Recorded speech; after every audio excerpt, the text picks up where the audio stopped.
Hi, I'm Edwin Rutsch, Director of the Center for Building a Culture of Empathy, and today I'm here with Arlie Hochschild. Thanks for joining me, Arlie. Well, I'm delighted to join you. Well, let me give a little bit of an introduction about you. You're an American sociologist and academic, and you're Professor Emerita of Sociology at the University of California at Berkeley, which is just around the corner from where I live. And you have been focusing on human emotions and the underlying moral practices and social life in general. And you recently came out with the book, Strangers in Our Own Land, Anger and Mourning on the American Right. And what you did is you went to Louisiana and to the Bayou from Berkeley, where you live, and you went there and really listened to the stories of the people on the political right. And so we wanted to talk, and you also have written a lot about empathy. So you've talked about an empathy wall and about how the left and right need to have more empathy with each other.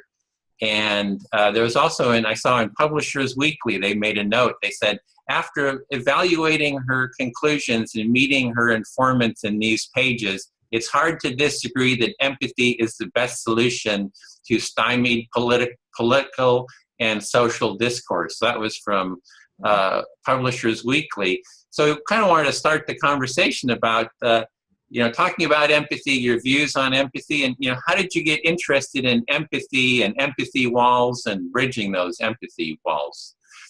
Well, I think like any other child growing up, I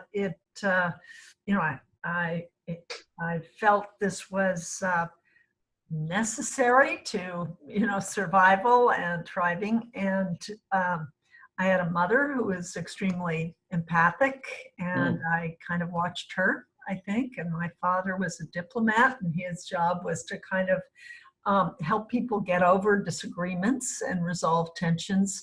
So I think they were my first teachers. Okay, so already in your childhood, you're already learning empathy from both of your parents, and yeah, they were my teachers. Your teachers. And how did it develop? And how did you even come across the word, like even empathy? I mean, were you already using it in your childhood, or? No. I don't remember ever using that word in my childhood. But I guess,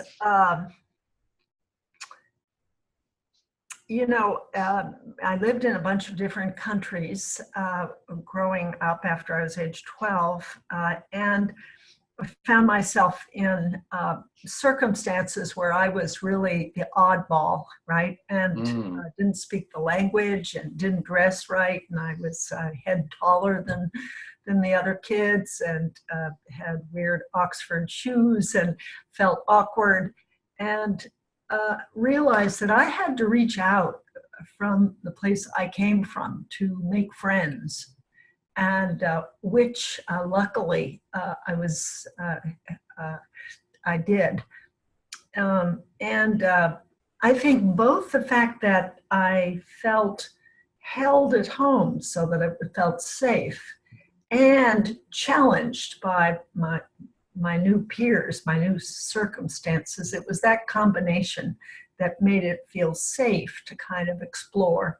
I think it's why I'm a sociologist. Because at first it was painful. First it was horribly hard, and I was very unhappy to be uprooted and planted in this new environment. But after a while, and as I look back on it as a much older woman, I think actually that was great. That was a good thing to learn. So is that with your father? Because your father was a diplomat, you were in other countries because of that, right. And then you had to just adjust and kind of connect with these different countries, people in these different countries. Yes, that's right. That's right.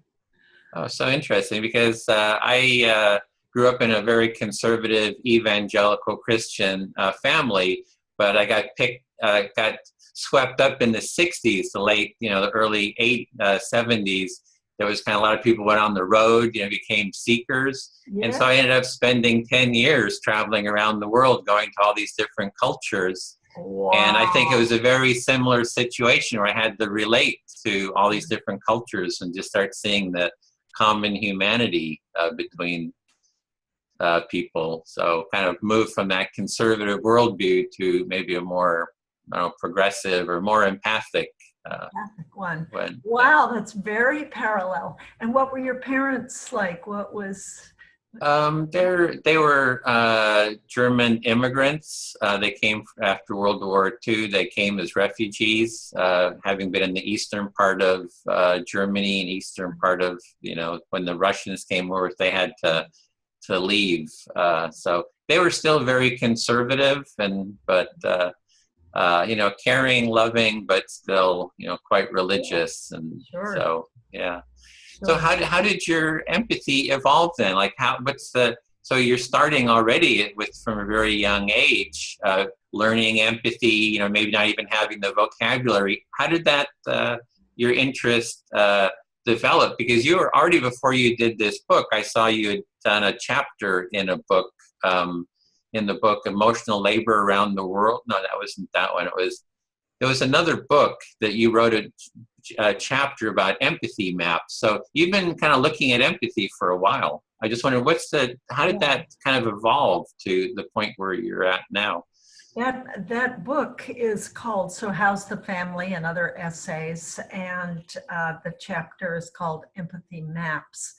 And actually, you're trying to ask me about something I haven't thought about a lot, evolution of one's empathy. I guess really empathy involves being really interested in another person and really curious, really wanting to know them and their deepest truths, and then make the leap to say, yeah, I could feel that in that circumstance. Boy, that's exactly how I would feel. I would be really worried if this had happened to me.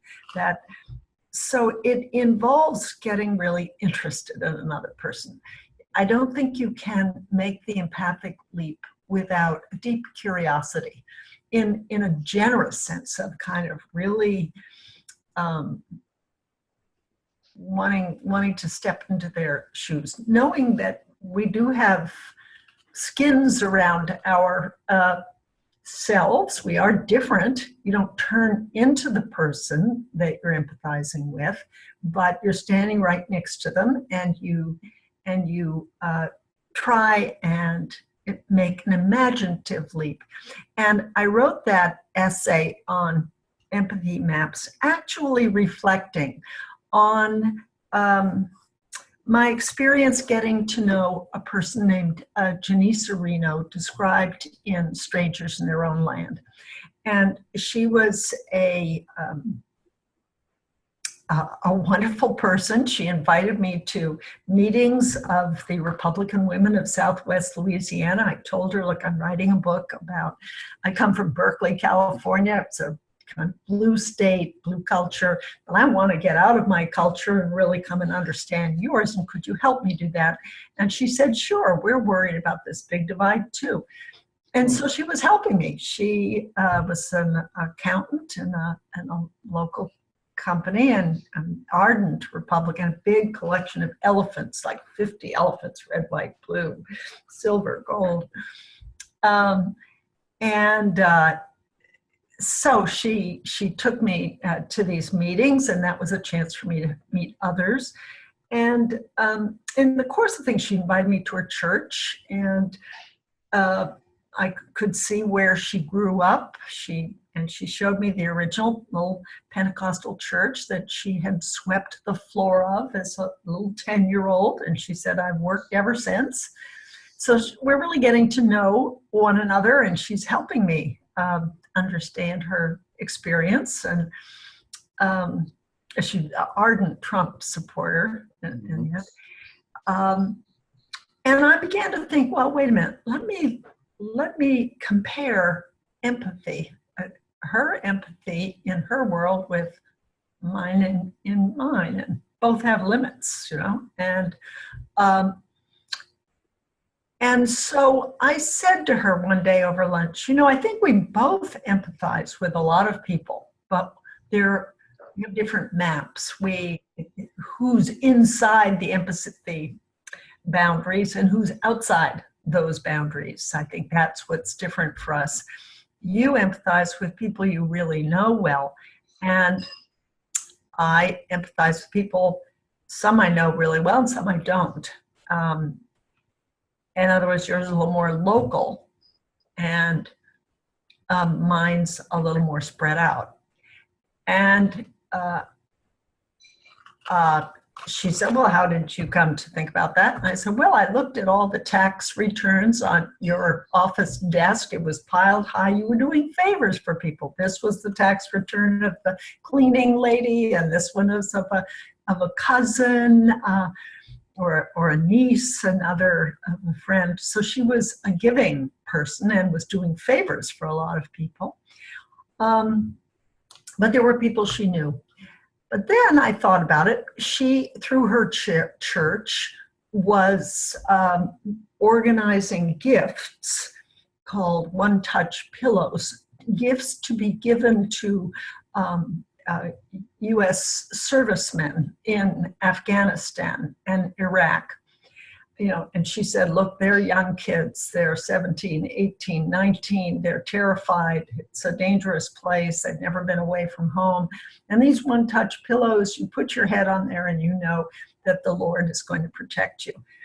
And you can sleep. Well, I thought that was a very beautiful, empathic thing. And she didn't know these young men. This was reaching way, way out. So I thought, well, I'm wrong about that. She's reaching out to people who doesn't know. Then, but I began to think about something else, which was her church. And she said, well, through our church, we have an overseas mission in, I think it was the Congo. And sure enough, on a corkboard in her church, there were pictures of little Black children, all in their Sunday best, and there had been a mission outreach, Pentecostal mission outreach.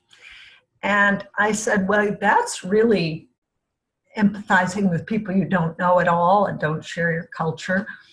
But I challenged her and said, yes, but isn't that mission outreach, the purpose of it is to get them to accept the gospel as you understand it, and so to become more like you.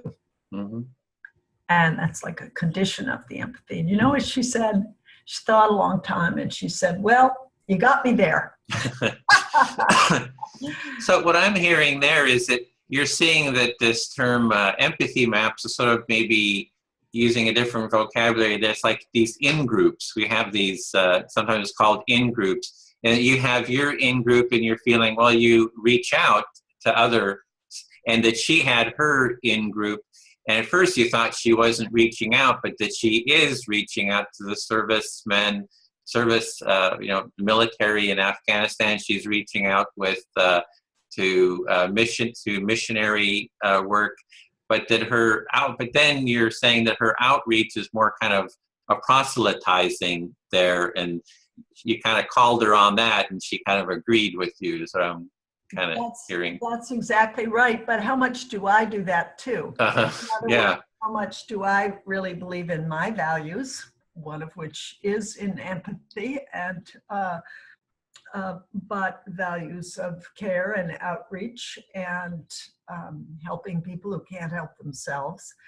That's a very deep core value for me. So I'm, I think often trying to propagate that too. So she's proselytizing, and perhaps I am too. So anyway. So you're kind of a parallel there, that you're actually seeing that you yourself are kind of trying to bring certain values out to the world, to maybe people you don't even know, but so is she. So there's kind of like a parallel there. And what I ended up with is we have a series of questions to ask ourselves and those we're trying to empathize with. And one of them is, how big is your map? How many people are you trying to understand and are you curious about? And where are the gaps? Today, there is a big question that Democrats are asking themselves. Why is the white working class defecting? Why do they see nothing in the Democratic platform and candidate? And why do they see a lot in Donald Trump? And I think it's a hugely important question to ask. And some people's answers are that, Democrats in these coastal global cities, Silicon Valley here in the Bay Area, or New York, Boston, Washington, LA, are all these cities with a kind of a professional class, and that don't really know or aren't curious about the lives of people to whom globalization since 1970s has been much less kind. The Rust Belt areas, the South, I would say, and the rural middle of America, there's a kind of I would say, economic geography that underlays many of the differences in beliefs and the expressions of beliefs in this country. And that what's happened is a kind of a solidification of beliefs, and people are talking about beliefs, but they're not looking at the underlying economic geography that's in a way informing these different beliefs. So the question is, is this professional class and the coastal elites kind of looking down on the working class people, the real Americans, so to speak, in middle America? And I've been thinking a lot about that, because my 5-year journey to Louisiana did put me in close touch with people who were working with their hands, and kind of extraordinary people who were every bit my match in every regard. And it was an incredible experience, growing experience, wonderful experience. So has there been this kind of economic geography separating social classes and regions? And then someone kind of just put a stamp on it and said, okay, blue over here and red over there, and let's fight. And so that's why I think what you're doing is very important, and I would love to see it applied to this political bifurcation. I gather you are. And I think it's very much needed. I'll give you an example on the Berkeley campus. After the Milo events, the Republicans of UC Berkeley invited this controversial figure, and he came, but then there were, with this group called Black Bloc, as you know, the Antifa became immediately violent, much to my horror, much to the horror of most people on campus. But they came to represent things, set fires, and took skateboards and banged them over people's heads. Terrible. And of course, Fox News and the mass media picked up that. What they didn't see was you and your empathy tent, but what they didn't see also was a group called Berkeley Bridge, which was started by students. It's one student, John Ryder, who is trying to get left and right together. They have, I think, bi-weekly meetings. Some 50 or 80 people come that are interested in trying to get dialogue and the whole culture of free speech, which was fought for when I was a graduate student at Berkeley back in the 60s. And so, yeah, well, that's what. Well, that's what you talk about in your book. You had that term, the empathy maps, which is kind of this people empathizing with their own world, and then kind of between those worlds is this empathy wall. So, which is basically, maybe Barack Obama would call it the empathy deficit, or something that's keeping people from connecting. And it sounds like you're really looking at how to bring people together and to connect them. And sounds like what I'm hearing is you're one of the ways is just to have that curiosity, which you seem to really emanate, this curiosity about the nature of people, and almost like a joy of understanding who they are and what matters to them. And so that's one of the ways to bridge that wall. Right. What I would add to this picture of empathy maps with a wall between them is that is another layer of anxiety. Mm-hmm. You can be anxiously holding onto your map. Mm-hmm. The only people I'm going to empathize with, and everyone else is an enemy and I must defend against them. And there's a hardening of the membrane around this map, so to speak, the walls around your map.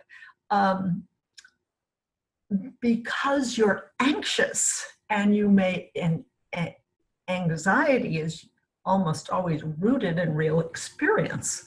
So I think what we have to get curious about is, what is the experience, let's say, of the most angry people on each side? What's driving this? I think we have to get down. It isn't just a practice you learn and then you go off and you're curious, but you have to look at what the feelings are underneath our approach to empathy, and the experiences and conditions that lead you to be anxious or relaxed. Mm-hmm. So it's those underlying fears, like why are people feeling stressed, feeling anxiety, why they have fears, and hearing the deeper anxieties and fears that people have, maybe on all sides. I mean, everybody has those. That's right. And whenever I see someone locked into an ideology in a very highly rigid and resistant way, I think something's wrong. Something's been this is fear driven, this is anxiety driven, this person is not relaxed and open. There's a calcification, and I think there's a cause for that. There's a reason that happened. What were the experiences? Mm-hmm. What were the conditions that led to the experiences? So while we're going forward into trying and counter the other, we should always be looking behind their shoulder at what feelings they have and why they've got those feelings. What happened, and what was their childhood like? What were the economic pressures that were bearing down on them growing up, or as they are now? So, yeah, we have to understand people in their totality. That involves their conditions. Well, that's sort of the nature of empathy. When empathy, I'm sure as you know that it started with this experience of looking into a work of art and feeling into the art. From the German aesthetics, they're looking at a piece of art and seeing, well, what feelings arise as I look into this work of art, and what's the next feeling that arises? So it's this feeling into the experience of. What is the deeper feelings that this person has? So it's the feeling into quality of humanity, instead of kind of trying to analyze people, just analyze them or tell them what to do, or tell them that they're wrong or judge them. Is how do we feel the experience that they have, as well as share our own experience? Right. I would add to what you're saying that it's it's right when you encounter another person as a work of art even, you are offering, every encounter is an offer of yourself. And I feel that every time I do an interview. There's something holy about it, actually. It's, I'm not a person with a formal religion, but I do feel that, and that something transpires. And that's good. You know, it should be a good interview, should be a little healing, actually. And something should happen that jolts your empathy map, that enlarges it, that frees it. But I wouldn't throw away the word analyze, right? I would throw away the word judge, because that cuts off one's curiosity and desire to know. It gives precedent to the desire to force your own opinion on someone or convey your own opinion. And for empathy, that's kind of neither here nor there. Well, one of the experiences with analyzing, I mean, there's a whole body of work, you know, sort of out of the psychology world, you know, with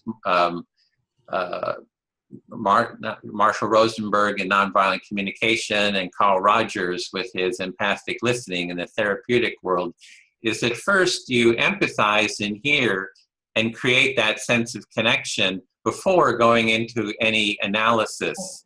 See, so you start with the connection. You know, analysis is fine. It can be, you know, gain a lot of insight, but, you know, starting with the listening and the hearing and creating a connection first, and then going into these other, you know, problem solving or analysis after the connection has been made.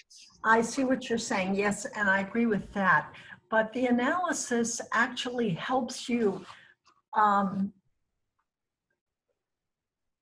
understand how to think about patterns in empathy. In other words, I'm a sociologist, and what that means and why it fits me, I think, as a person with my childhood and experiences, is that once I've empathized with someone, and once I have a feeling for, gosh, what it would be like if I lived in their skin and I had those experiences, is I can step back and say, so what was happening to them? What were the economic pressures on that father and that mother and those siblings and the teacher in that school and the preacher in that church? So I'm actually, it extends my empathy to a larger picture, the theology of it, so that they're not, these rough experiences and happy experiences are not randomly distributed. And we need to know what those patterns are. I mean, you read about globalization, but what if that turns out to be a system that really elevates these people and totally cruelly suppresses and wrecks the lives of those people? And your pictures of life only come from this top story, and they're not really looking at the bottom story. It's not happening in your bubble, and you're happy in your bubble. Is then analysis then a way of creating kind of the systemic view? It's like seeing how does the system, we need the analysis, we need to connect with the felt experience of people, but then you create a kind of a systematic systems view of how the larger system affects what's happening. And analysis is a way to create that picture. Exactly. Exactly. It extends the importance of the empathy. It gives it a place, you know, where to work in developing, where it's atrophied and where we're in trouble, where the ruptures have shown. And so that's exactly right. It's a systemic view. And that's kind of what I mean by economic geography. And that if you happen to be a farmer in Iowa, say a small farmer, and you see these big farms growing up and they're getting special deals, and your life is hard to begin with and it gets harder, that's important to know, you know. And if you're, I've just done a review of this book, Janesville, Wisconsin, that had General Motors plant and it went away. Well, what was that like? You know, people didn't give up, but they got jobs and went from a job there, got $28 an hour to one that got 16 or 15 or 14 or 12. That's tough. And it creates a lot of fear, anxiety, shame. This nothing wrong. They came to work, the job disappeared. But there was even a feeling of shame. So if we look at those circumstances, Rust Belt experiences, farming experiences, experience in the poor states of the South, and then you look at the feelings that got generated, that once we get that systemic socioeconomic context in there, it'll begin to make sense why people feel the way they do. It's not that they're nuts, it's that they live in a different circumstance. And I think that makes empathy easier. It opens the way. It's not some blind set of practices, but you've really deeply got how these experiences are rooted differently. Yeah. So you empathize, and then you can analyze and create a larger systemic understanding. Would it then be from that understanding that you can take actions that are more healing and connecting and problem solving? Exactly. Exactly. That's exactly it. And that's what happened to me when I got to meet the amazing people I got to meet who differ from me completely in their political outlooks, but who I came to really understand as rooted in their circumstances. And once I saw that, it even opened me further. And I'd like to see the whole country have the opportunity that I did have, and probably it would have the same effect on everyone else as it did on me, to to create an interest in finding common ground across these differences. And the differences are there, they're strong, they're deep, not to ignore that, but I am impressed with the amount of common ground that we could recover if we just get this polarizing press out of the way and kind of really do a people-to-people movement. I'd like to see it happen through the schools. So kind of through. Well, I was hearing that the person you were talking to there, the first person you interviewed, was saying, "Oh, we're concerned about this divide as well." So it's not like it's only a one-side concern. And I've heard that too. Like, hey, we're concerned about what's happening too. So there seems to be concern all around. Yes, that's right. I should say that the people I came to know, Trump supporters in Southwest Louisiana, look at the news coming from Berkeley, California, and what they see are people dressed in black with masks and violent, this Antifa group of anarchists, and they say, oh, so the progressives, the lefts, they're fascist. Yeah, so in closing, thank you, Arlie, for having shared this time with us. And we had a little technical glitch, so it may be that last sentence ended a little bit abruptly. But yeah, so thank you for this, and let's hope we can keep in touch. And thank you for your work on empathy and your warmth and your curiosity, and really grateful for the work that you were doing. And even that little glitch, that will happen, in empathy too. There will be empathic ruptures, and we just have to go over them and address them and fix them. Yeah, we go with the flow. Empathic. So okay, well, thank you for this, Arlie. Great, thank you. Bye.